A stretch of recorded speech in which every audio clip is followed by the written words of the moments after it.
तो चलिए शुरू करते हैं। चाहता हूं जो भारत और यूएस के बीच में डील हुई है, जिसपे कॉमर्स मिनिस्टर ने फ्लोर ऑफ द हाउस के ऊपर यह स्पष्ट किया है कि कृषि, डेयरी, इस ढंग के प्रोडक्ट्स का पूरा प्रोटेक्शन किया गया है और डिटेल्स उस प्रकार की बचकाना बातें किसी के गले नहीं उतरती, लोग मजाक उड़ाते के बाद आएंगे। मगर पूरी बात समझनी है तो उसके 2 दिन पहले से लेकर 2 महीने पहले तक देंगे।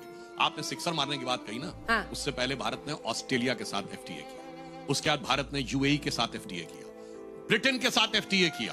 कीथ स्टेमर ने कहा कि this was the biggest ever business delegation taken by any British prime minister outside India. उसके बाद नॉर्डिक कंट्रीज के साथ किया, यानी स्विट्जरलैंड, नॉर्वे, उन्होंने किया। और 2 दिन पहले ईयू ने, यूरोपियन यूनियन ने भारत के साथ डील किया, जिसे कहते हैं, उसने कहा mother of all the deals. 5 हुए।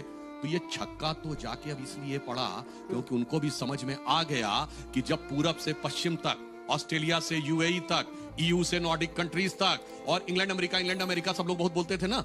याद करिए मार्च 2023 में राहुल गांधी जी लंदन में जाके बोले थे, why the defenders of democracy Europe, England and America are silent. अब यूरोप, इंग्लैंड एंड अमेरिका तीनों भारत के साथ आकर खड़े हो गए हैं। मुझे लगता है इस डील के बाद अगर पूरा परिप्रेक्ष्य देखेंगे पिछले 2-3 महीने का, तो इसे एक ही पंक्ति में कहना चाहूंगा कि स्वप्न देखा था कभी वो आज हर धड़कन में है। एक नया भारत बनाने का इरादा मन में है और बढ़ रहे हैं हम प्रगति की ओर, जिस रफ्तार से कर रहा है विश्व भी हमको नमन उस पार से। ठीक है। आप अरे कौन भौंक रहा है ये बदतमीज?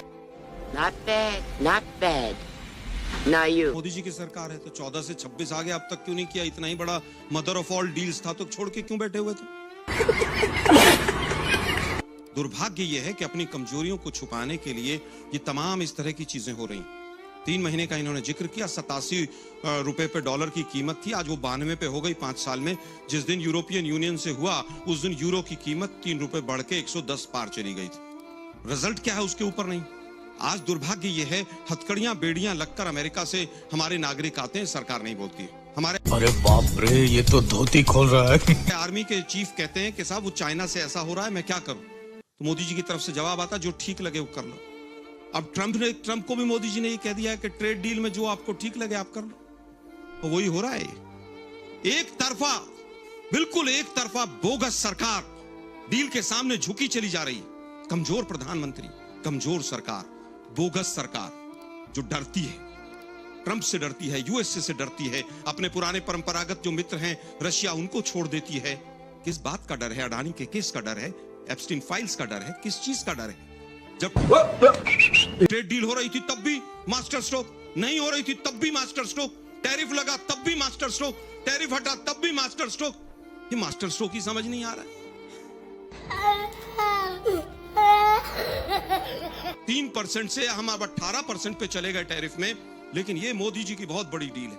विदेश मंत्री को पता नहीं डील क्या है और प्रधानमंत्री मालाएं पहने घूम रहे हैं। और अभी तो रुको, क्लाइमैक्स अभी बाकी। दुर्भाग्य ये है कि आज आप कॉम्प्रोमाइज्ड सरकार के रूप में जाने जा रहे हैं, आज आप कॉम्प्रोमाइज्ड प्रधानमंत्री के रूप में जाने जा रहे हैं। आप अभी अंजना जी ने कहा किसानों के ऊपर, राहुल जी ने ऐसा कहा, भाई वहां के अमेरिका के किसान को तो लगभग $22.5 लाख प्रति वर्ष सब्सिडी मिलती है। वहां का क्या बात कर रहे हैं? दूध, वहां का पनीर, जो वहां की गाय है क्या खाती हैं? स्लॉटर हाउस का बचा हुआ खाना खाती हैं।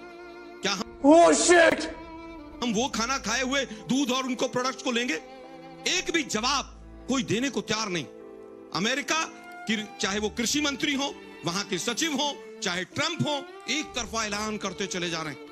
इतनी बड़ी डील, मास्टर स्ट्रोक हुआ, 2 देशों के प्रतिनिधि बैठते, पूरा एजेंडा देश के सामने आता, संसद के सामने रखा जाता, हमने ये बिंदु पर डिस्कशन किया। अब कॉमर्स मिनिस्टर खत्म, bye bye, tata, good bye, गया।